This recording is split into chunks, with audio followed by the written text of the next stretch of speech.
Our next story is from the Maldives. Slowly but steadily, the Maldivian government is changing its tune. Up till a few months ago, they had an anti-India stance. But now it looks like they're trying to shed that image and adopt a friendlier tone. The Maldivian President Mohamed Muizzu gave a speech on Friday to commemorate his country's Independence Day. During this speech, he did something quite unexpected. He thanked India. Muizzu expressed his quote-unquote sincere gratitude for India's support to the Maldives and for helping ease their debt repayment burden. And that's not all. Muizzu said that he was negotiating a free trade agreement with India, also a currency swap agreement. So the Maldivian government wants to expand trade ties with India, and that too in local currencies. This is a complete U-turn for Muizzu. He came to power last year on a very different plank. He led what was called an India Out campaign. Some Indian military personnel were stationed in the Maldives to help with maritime rescue and relief operations. Muizzu called them a threat to Maldivian sovereignty. He pushed for their ouster. That was the crux of his India Out campaign. And this campaign won him the presidency. Indo-Maldivian ties have been strained ever since, thanks to a number of Maldivian diplomatic blunders. First, they went after the Indian troops, all of whom have left the Maldives now. They've been replaced by Indian civilians, so not exactly India out, but Indian troops out. The unnecessary drama over this led to diplomatic tensions. It also halted rescue and relief efforts, which only resumed on Friday. So Muizzu caused a diplomatic row and inconvenienced his own people for months. That was the first blunder. Perhaps he could have escaped it unscathed had it not been for some of his vitriolic ministers who were clearly taking a cue from him. They targeted the Indian Prime Minister.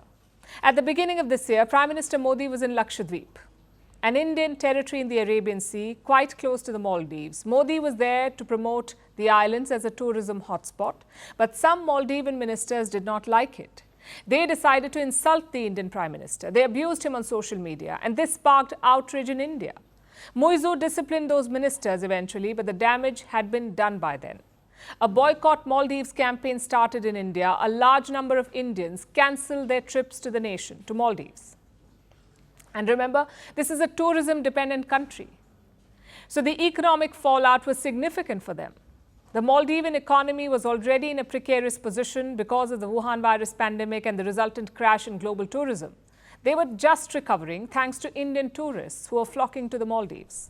But Muizzu's ministers ruined it. And the boycott from Indians hit them where it hurt the most, their coffers. In fact, it's one of the reasons why the Maldives is in dire need of debt relief, because tourism, its main money maker, is still in a slump. And while the Indian people are still angry, the Indian government seems to have forgiven Muizzu. Or at the very least, New Delhi is being pragmatic. Muizzu was invited to Prime Minister Modi's swearing-in ceremony last month. It was a show of goodwill. More importantly, India agreed to roll over some debt on a $50 million loan. Repayment was extended by 1 year. That's a rollover of the loan. And the Maldives needed it very much. They're facing a mounting debt burden. Their annual repayments are only going up way more than the country can handle. So the debt relief from India is welcome. But it's only a short-term solution. Eventually, the Maldives needs to earn more money to pay back its massive debt. And that means only one thing: more Indian tourists. Their tourism minister is in India this week to woo Indians. He's launching a promotion drive called Welcome India. Roadshows will be held in Delhi, Mumbai and Bengaluru to try and persuade Indians to visit the Maldives again. Clearly, Muizzu has come a long way from India out to Welcome India. It's a textbook example of a U-turn.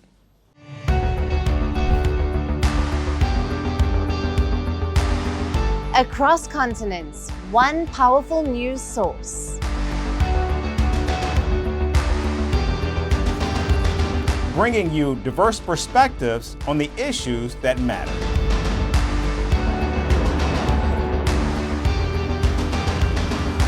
We go beyond the boundaries to give you that little extra about every sporting moment.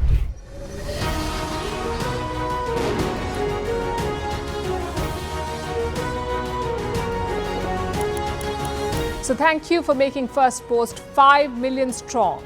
We're counting on your support, and you can trust us to bring you the news unfiltered and unvarnished.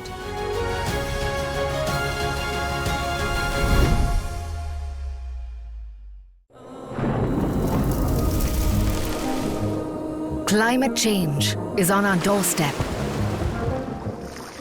It's time for a revolution to take root.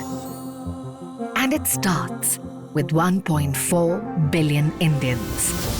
It starts with one tree. One tree for humanity. One tree for Mother Earth. One tree for a future. Project One Tree, a News 18 network initiative.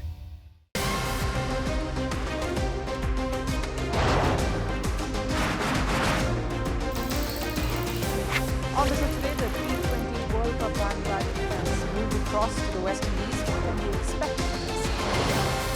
Hello, I'm Alison Green, coming to you from Durban, South Africa. Today we have a special show. We'll start with a report on India's shifting nuclear posture. For the first time since India officially became a nuclear power. Hello and welcome to Firstpost America. I'm Eric Ham.